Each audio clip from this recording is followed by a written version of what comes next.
Welcome to Content with Character, the weekly podcast that'll give you the momentum you need to create content with more ease, clarity, and laughter. I'm your host, content copywriter Emily Aborn, and I'm all about unconventional marketing approaches. I believe in your big ideas, and I'm excited to help you share them in a way that's distinctly you. Bum-ba-da-bum, we are here. Well, I should say, if you're tracking with me live time, we're here. Here being the finish line of 2024, the starting line of 2025, the beginning of another episode, and my 86th episode, which is entirely relevant, just throwing it out there because podcasters love telling you how many episodes that they're on.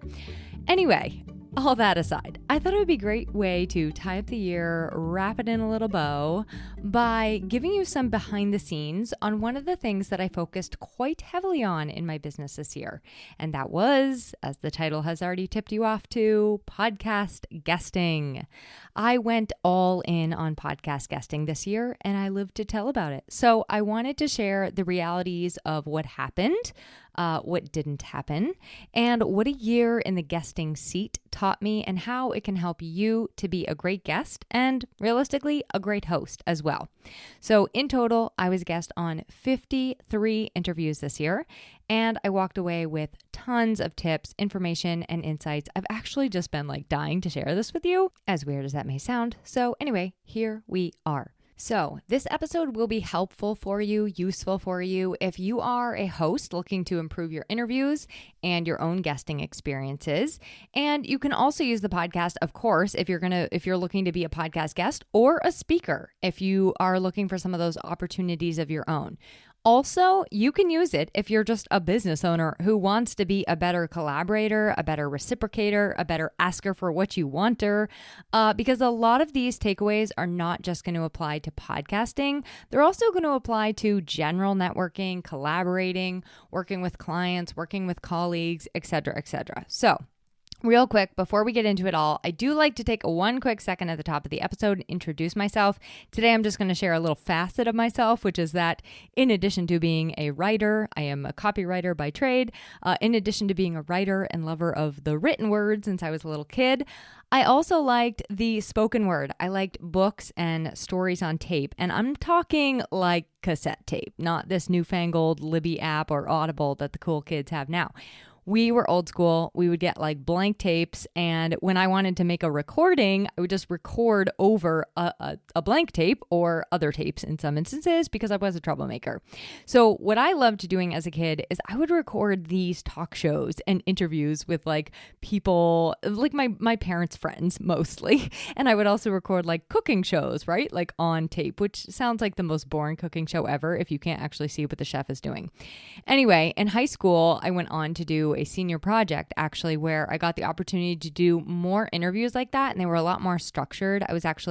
My research project was on interviewing families who had lost a child, and so I got to sit down with parents and really kind of do an interview in that way and do lots and lots of listening as I was putting together my thesis. And I don't know if we called it a thesis, but that's what I'm calling it for now. Anyway, I continued on from there, and I just went on to love all things interviewing, all things radio. My boss started a podcast. She was a chiropractor. She started a podcast in 2008, and I got a couple chances to play co-host with her. I absolutely loved it. I got a couple radio opportunities sprinkled in there too. I got to be co-DJ one day with one of my friends. Anyway, suffice it to say, I've always loved this format and I've always been drawn to it. I think it's because I love the conversations and communication, and this is a really great way to create something entirely new with another person. Your conversation and communication is going live and then goes on to help other people. And I don't know, new ideas come to life, and it's really, really a magical format. So today I'm sitting here as a podcaster of 6 years. I am a copywriter, which is my main gig. And I'm also a consultant. I help small businesses kind of strategize and expand their content marketing, which in the case of some of my clients includes a podcast. I have a client right now who just launched his first podcast, and I am like helping him with the organization of everything. And I also get to be co-host for him on his show. So I'm going to include, we launched that on December 18th. So I'm going to include a link to that in the show notes. It is called The Craft of Custom. It's all about the art and science of building dream homes, and it's a lot of fun. So that's the sort of like love of podcasting for me. And I just wanted to share that because it fed into part of why I focused specifically on podcast guesting this past year. I knew that I was going to be sunsetting my first podcast of 4.5 years. She built this. And I didn't want to give up. While it was draining in some ways, there were certain aspects of it I did not want to give up. And namely, that was like having those conversations with other people and collaborating with other business owners.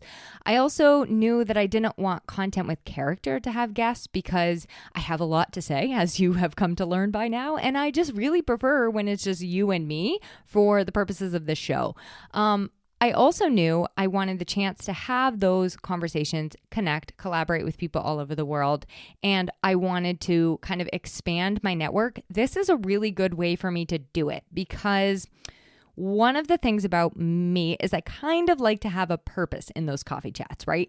And one thing about being a podcast guest specifically is that as a guest, you remove all of the awkwardness, all of the small talk, all of the like randomness or like what's going to happen in a coffee chat and group networking. And you're putting together something right there. Like you're just plunking yourself right into something that creates value and you have a direction for it like immediately. And I just really like that. So it's a good way for me specifically to build relationships and network. It just works very well with my personality. Additionally, I love hearing the different perspectives and the different viewpoints, learning. I get to see like how other people run their businesses, and it puts me behind the scenes into different processes and systems, which is so my jam. And then lastly, I wanted to guide more people to find this show, Content with Character. There's a lot of topics that I talk about here on the show that I want to expand even more, right? Like I want to go in even more into and cover on different angles. And I want to help people to come over to this show after that, because one of the great things about podcast guesting is it can help you to connect with new listeners because you're having conversations that they're already interested in, and then it's a natural, easy bump over to your show, my show. So that was the reasons I chose this. I had a lot of topics that we talk about on here. I wanted to like make them bigger, repurpose them, cover them in new ways, and discuss them with even more people. And being a guest is a great way to do all of the things I just mentioned. So that was like my why. At the onset of 2024, at the beginning of this year, I set out to do 25 podcast guest interviews. That was my goal. But by July, I had already surpassed that. So I went ahead and upped my goal to 50. I just went ahead and doubled it. Somewhere around that time in July, my friend Alicia Galati had told me about Podmatch, which is a platform that connects podcast guests and hosts by literally matching them based on relevance. It's magic. It's like the dating app for podcasters, minus the dating and minus the app. So it's really just an online tool, but it does match you to great pods and great podcasters that are aligned already. Like it matches up your topics. It's really great. Now, I rave about Podmatch a lot, and I'm going to include a link to it in the show notes because I love it. I am an affiliate for it because I love it. It is impeccably well done. It is super organized. It is streamlined. It is full of great quality podcasters, and it has a community aspect of it built in. Like you really immerse yourself into the podcast community right through Podmatch. And it is just one of my favorite things that I've discovered this year. The owner, Alex Sanfilippo, he cares about one thing and one thing only, and that is the success of his podcasters. So he works really hard to provide support and solutions for us. Like he's always putting his podcasters first. And like I said, I'm going to include my affiliate link in the show notes so you can hop in over there and join me if you're curious in finding, or you want to find like either hosts or guest opportunities. It works for both. Like I said, I just really do highly recommend it. So when I got on Podmatch, a whole world opened up to me. I had previously been kind of like, so I got to those 25 and I was sort of like struggling to find like what's next, like what quality interviews can I get next? And that was kind of getting a little bit hard out there. The podcast community is a small, tight, cozy knit bunch, and I had met a lot of them. So I needed to connect and meet some new faces, hopped onto Podmatch, and from there I was off to the races. And through the whole experience, I learned a lot, probably a total of 53 lessons, honestly, one for each interview. But in the nature of brevity, which I'm not good at, and you'll know because this episode is going to be a little longer, I'll share just my top 4 takeaways from the other side of the mic, but I'm also going to share with you the results because I want to be honest about what the time commitment was and what really came out of all that guesting. So that's where we're headed. And since I know I have a lot to say, I'm going to say it fast. Bless you if you listen in 1.5 speed to my podcast. Okay. So takeaway number 1, it is not just a numbers game. I know your eyeballs are probably like rolling back in your head at this point because I say something like this every single episode. I feel like I'm a little bit of a broken record running on an Energizer Bunny battery. But I can't stress it enough. When it comes to pitching and being a good guest, personalized connection is key. It is not just a numbers game. Being a guest on the right podcast is much better than being a guest on more podcasts. Having the right conversations for you and your business is much better than having more conversations. That should be the goal. It's not just a numbers game. It's not just guesting for guesting's sake or sending out as many generic pitches, fingers crossed, hoping some land. So let's get a little bit more into this. And first up, let's talk about pitching. Pitching takes time and effort on the part of the pitcher. And it's also important to remember that it's also taking time and effort on the part of the host. So anything you can do to make it easier for them, do that. They have to filter through who makes a good fit and who does not make a good fit for their podcast. And it's a decision lots of them do not take lightly, okay? I had an advantage going into this journey because I had been pitched very, very often for She Built This. And honestly, I still get pitched for She Built This, despite the fact that my last episode, if somebody just took 2 seconds and looked at the last episode, it is called The Last Episode. However, people still pitch me for that show, even though I have not published since July, and it is clearly the last episode. People also pitch me for this show without even looking to see whether or not I take guests.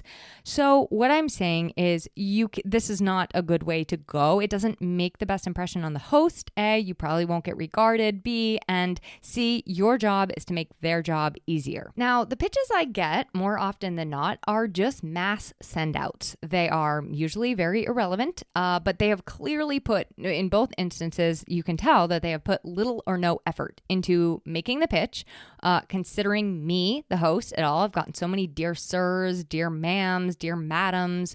So at the end of the day, I don't want you to do this. When pitching, it's not just about more pitches, right? It's about making that podcast host on the other side, you're making a human connection with them. You have to make it about the podcast host. The one and only thing they care about is the value that their listeners are getting.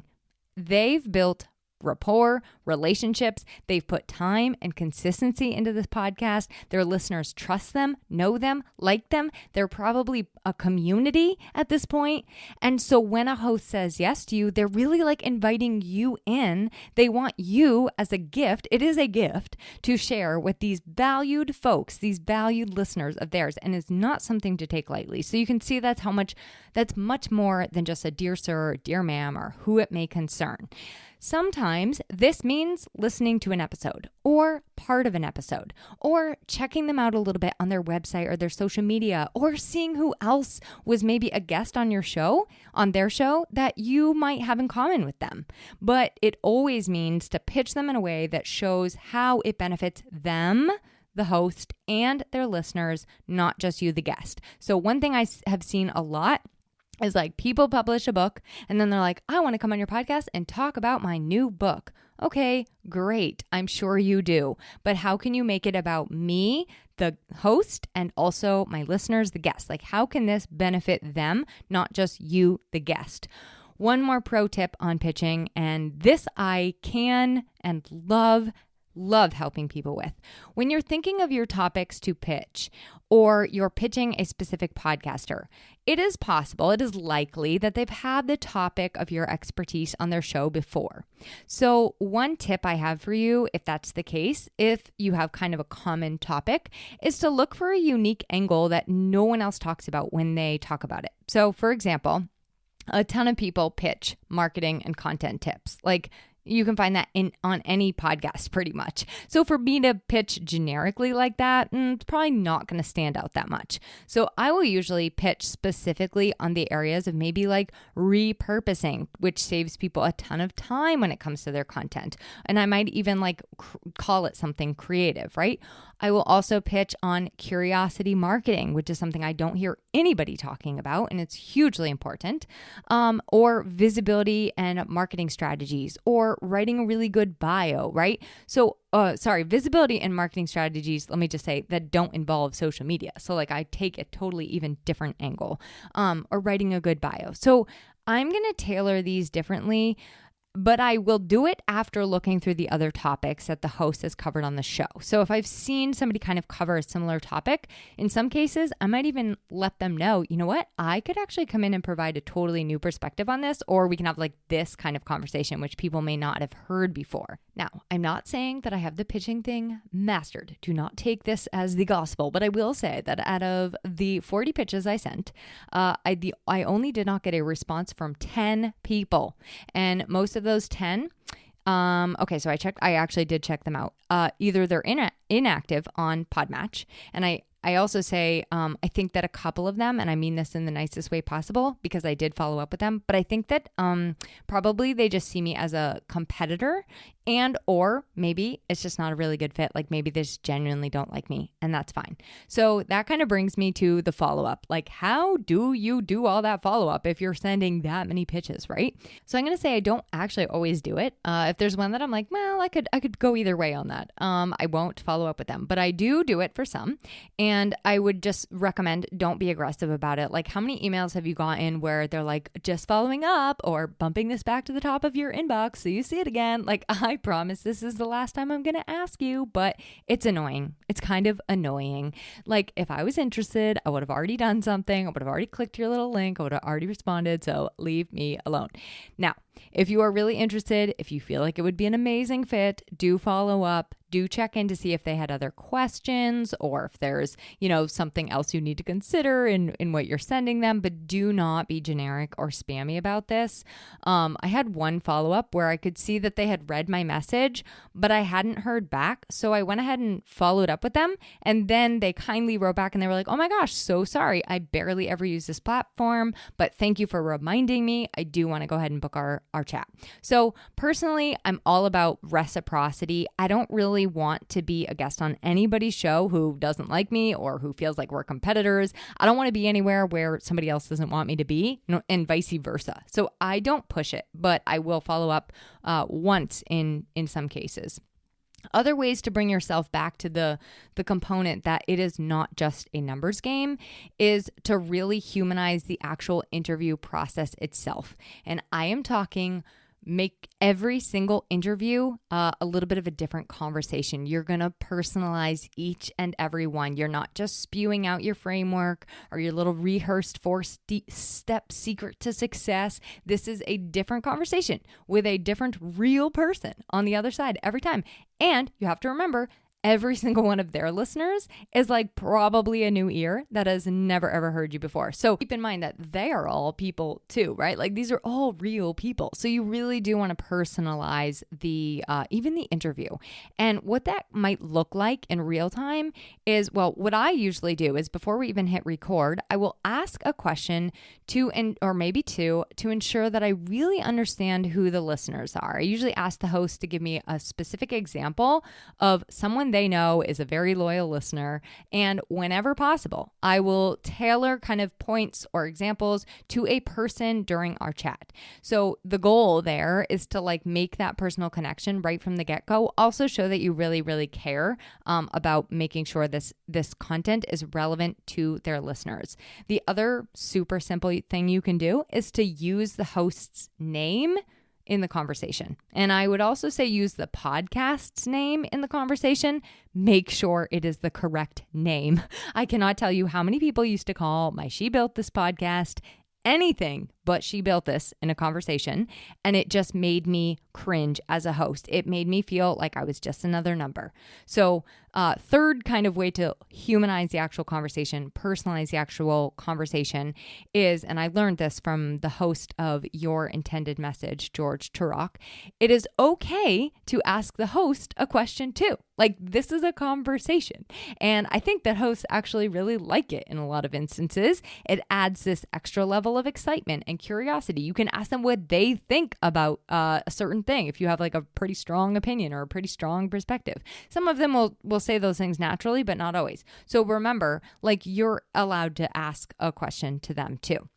And I think that they really, really like that. And it goes a long way with showing that you're a good listener, you're a good reciprocator, and a good guest.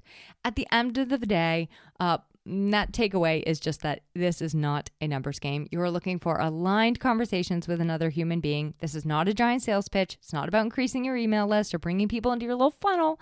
It's about connecting with the people on the other side, the hosts and the listeners. So show up ready to do that, and you are already 90% of the way there. Takeaway number 2. Where you lack confidence, rely on courage. So this entire process helped me to really overcome a lot of my fears in asking for what I want, because I like to just wait for things to come to me. I used to just sit back and take whatever came in regards to speaking, podcasting, life, etc. If somebody did not ask, I did not share that I would be interested or open to doing such a thing. This experience was one this year, one of many actually, that really helped me to use my courage to help build my confidence in asking for what I want. At first, asking took courage because I didn't have the confidence that I could make the ask. But then after a while, I knew that I could do it, and I got more and more comfortable doing it. And then that built confidence in asking for what I want. It also helped me to build confidence in my actual topics and how I shared them as well. And also built confidence in something I definitely didn't have, which was the ability to kind of go with the flow a little bit more, even when the conversation sort of threw me for a loop. Okay. And that leads me to my next takeaway. Takeaway number 3, this is not just another thing in your calendar. Now, not everyone feels that way, so I'm going to be real with you. Some hosts are very prepared. Some hosts are wildly unprepared. Some hosts, you will find, are actually trying to sell you something. Some will throw you for a serious loop and you find yourself wildly off track. You're like, oh my gosh, what are we even talking about? This is not what I thought was going to happen. So one of my personal ways in life to assuage my need for confidence is to prepare ahead of time for things. I've always been this way. I love plans and making plans, and my brain thinks this, for my strange brain is like, oh, if you make a plan, you will know what's coming and then you will feel confident to handle it. Well, this is not actually what happens, but it's how I feel. It is what my brain thinks will happen. So I do it with podcast interviews too. And as a host, people would compliment me on how prepared I was, how much research I'd done. I asked questions that nobody else did because I was prepared. But I also had a really good system, and I'm going to get into that in a little bit later.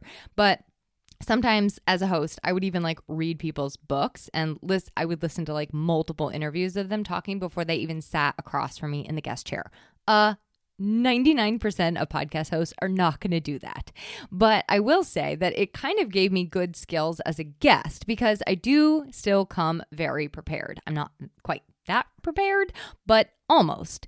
And in most of the cases, I'm trying to learn a little bit about my host before we meet. So I'll listen to an episode, maybe a few, so I can learn something about them, something about their style, their flow. I've definitely taken notes in our pre-chat if we've had one for anything that I need to know about, like the conversation, what to say, what not to say, right? I give myself an outline and I keep track of all of that stuff in a little spreadsheet. So that way I have my dates, my time, camera, no camera, those kind of things all in this little spreadsheet.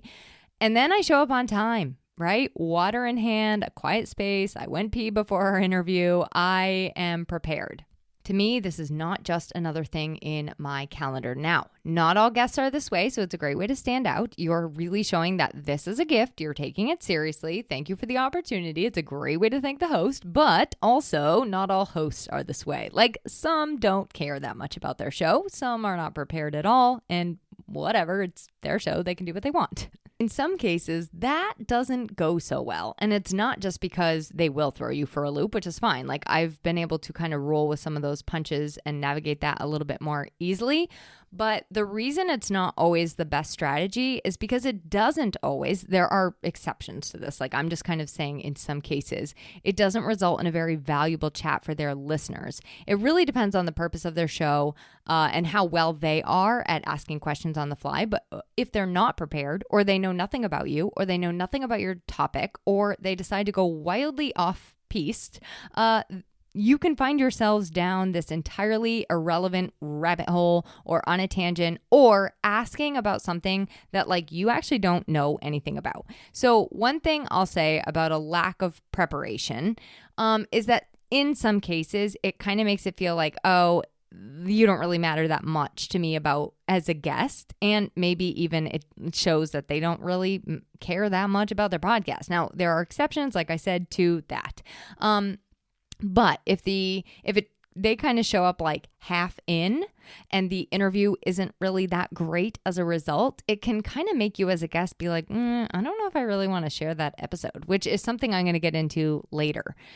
How can you avoid this? Well, you can't always avoid it. I'll say that, but you can in a lot of cases. And the way I would recommend doing that is to kind of get a read on how they show up by listening to a few of their episodes. Even one will give you a really, really good idea.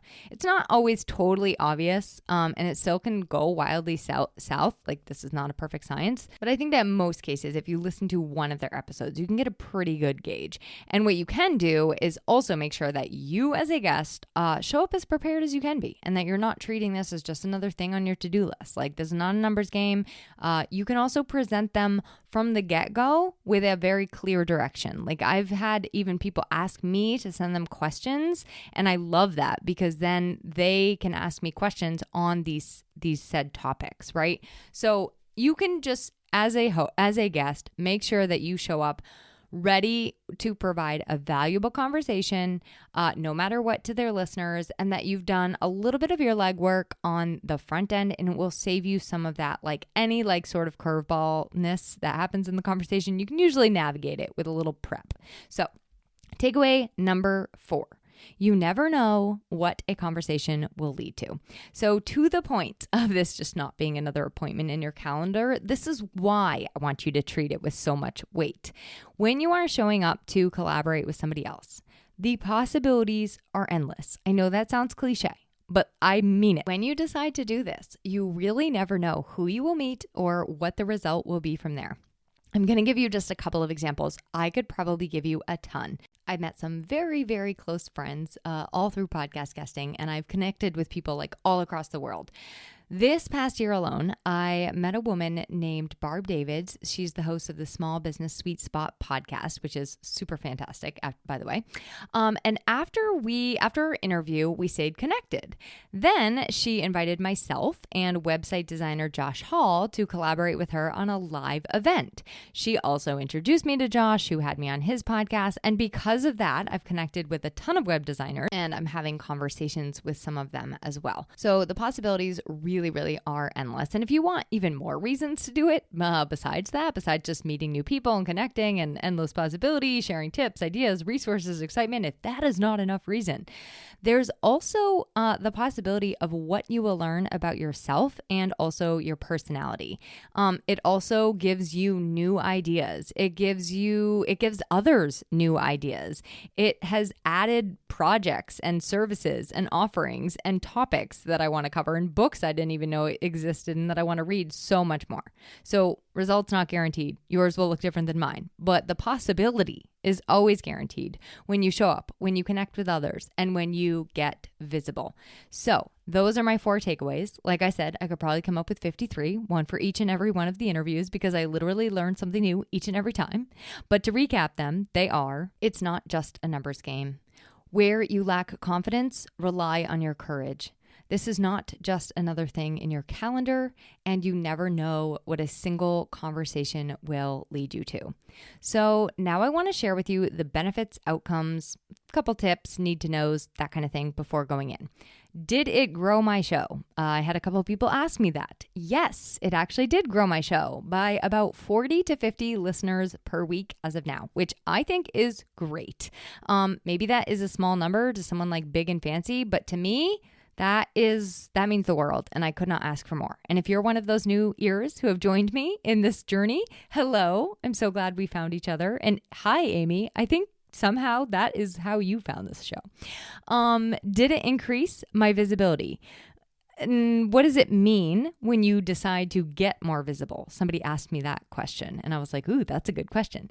So in a nutshell, yes, it did increase my visibility, but that is not what I was setting out to do, nor would I really ever set out to do in my marketing. I always think visibility is a two-way street. It comes with being seen, sure, but mostly seeing other people. And I'm really comfortable with that that second part, seeing other people, but sometimes it can be scary for me to put myself out there and be seen. So sure, it increased my visibility, and that means more people can see me, more people can judge, dislike, and think I'm not smart, watch me make imperfect mistakes. It's fun. Whee!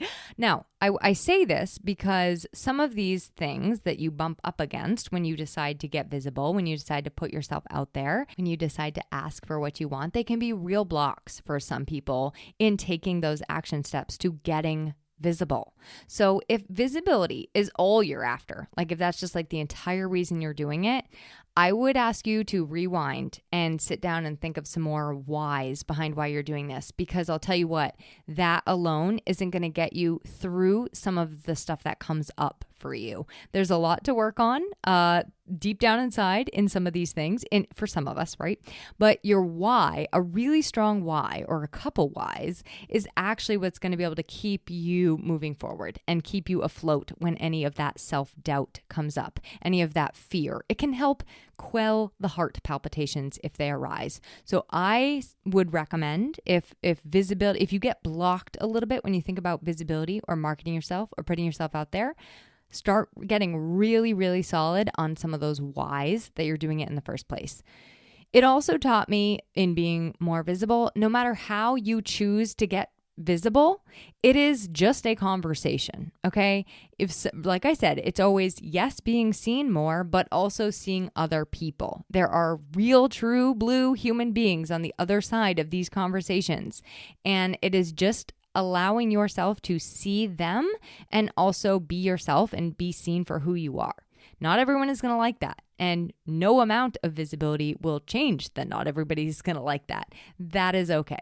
So I am always saying that, like, running a business, putting yourself out there, marketing yourself, being seen, it is the biggest self-growth journey you'll ever take if you allow it to be. However, it is well worth it in my humble opinion.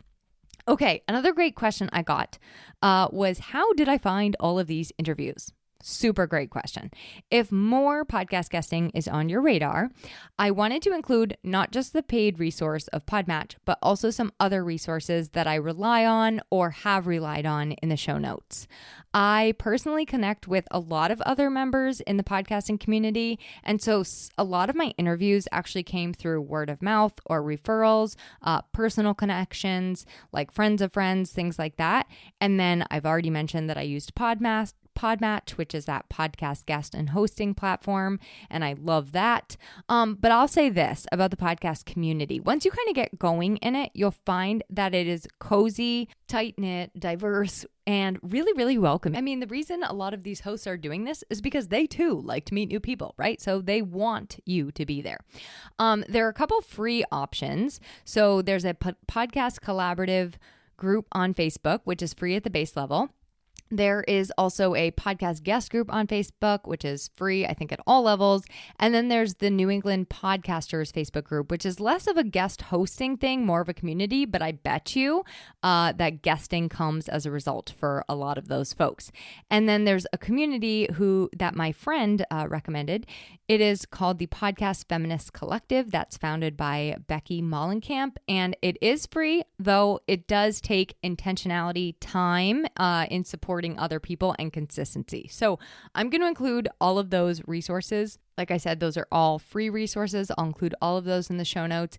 And then I would just also encourage you to keep your eyes out for local opportunities. There are radio shows that want guests. There are chamber podcasts. So those are other ways that I've found interviews. You can also go ahead and make like social media posts or send in your emails like information on what you're looking for opportunities. Like you can talk about what you love talking about as a guest, and you can ask other people in your network to help connect you to some of those opportunities. So those are some of the routes I would recommend you get. And I would just say if you're asking your community members or you are making a post or you are including in your email, be kind of specific in the topics that you want to share, and also like what kind of podcast would make a good fit for you. That's my only recommendation there. One last resource I want to share with you is a recent episode of Suzanne Kohlberg's The Nope Coach, which she did with Alex Sanfilippo. Alex is the owner and founder of Podmatch. I know I keep raving about it, but it was a really good episode on how hosts and guests can be better hosts and guests, how they can be better collaborators, and really that importance of the relationship going far beyond the interview and like different ways to think about that. So that's pretty much it. Lastly, I did get a question on like how I keep all of this organized. And I will say, I think this is really important. It does take a very good, the strong degree of organization. And it also, I want to be totally honest with you, it takes a lot of time. It was a time commitment. It's a time commitment to pitch well, pitch intentionally, and also do follow-up and also show up for the interviews. Like there is a lot of time that goes into it. So I mapped out a spreadsheet just because for certain things, I really, really like spreadsheets. And my spreadsheet allows me to keep track of where I am in the planning process, the pitching process, sharing the interview, because sharing is an exceptionally important part of guesting. And I don't think I realized how much time the marketing and the sharing of these interviews would take. So there's a lot of steps that you need to hold up your end of the bargain with, and to be a good guest, I'll say. And you have to just remember that those things take time. Now, personally, like I also like to send like a little personalized thank you where applicable, but most of all, a really, really like pro tip way to stand out is to share. So, and remember that takes time, and it also takes time in your marketing strategy. So if you want to take a peek at my spreadsheet, I am super happy to share what I've laid out.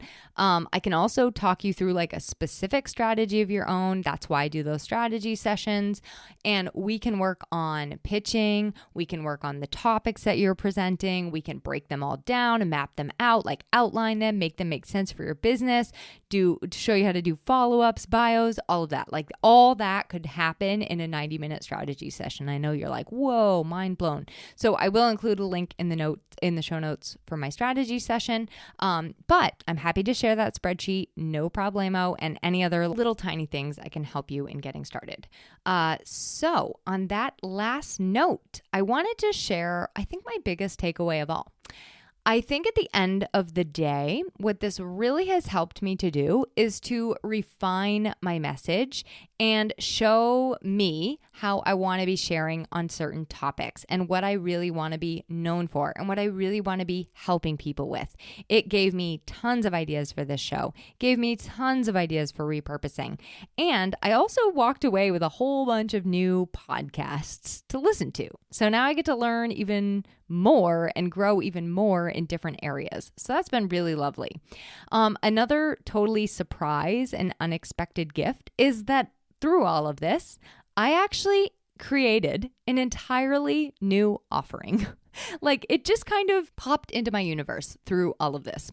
So what I've been offering is I will do the written and verbal versions of podcasters' intro, outro.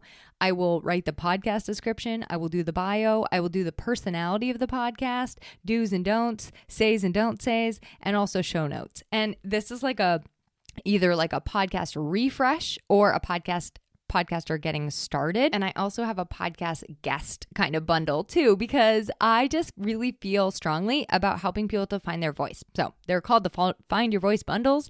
And I have a couple of options. People love bundles. And this is going to be bundles of joy indeed. So I might have it live by the time this episode goes live. We'll see. If so, that'll be in the show notes as well. But if not, you can just send me a little message let me know what you're looking for and I'll help steer you in the right direction. In case you are wondering about my goal for guesting next year, I think what I've decided is that I'm going to be a little more slow and intentional, and I'm going to trim down my goal a little bit. I'm going to go back to about 30 to 40 guest interviews because I have picked 3 very solid focuses for my entire life and my entire business in 2025. And in doing this, I really realized, oh wow, this takes a lot of time. And I want to make sure I have time for all of those things that I want to focus on, all 3. So I want to do them intentionally. So that's going to kind of be my goal. I'm going to pare it back. And I'm probably going to just say 35 because I think that feels right. So I would love to hear your goal for the new year if you have one too. I love helping to hold you accountable, cheer you on, support you every step of the way. And I hope that you found something helpful in this episode. I really, really loved doing it. I've been waiting a long time to do it. And speaking of next year, 2025, I will officially see you then. This is goodbye. This is goodbye for the end of the year. Celebrating a super duper year of chatting with you. Signing off for 2024. Emily Aborn, over and out. Thanks for listening to this week's episode of Content with Character. If you loved the episode, please make sure to subscribe to the podcast, rate, review, and share it with someone else you know it could help. For more content and visibility tips, visit my blog at emilyaborn.com and be sure to connect with me on Instagram at Emily Aborn. I'd love to hear how this inspired you to take action.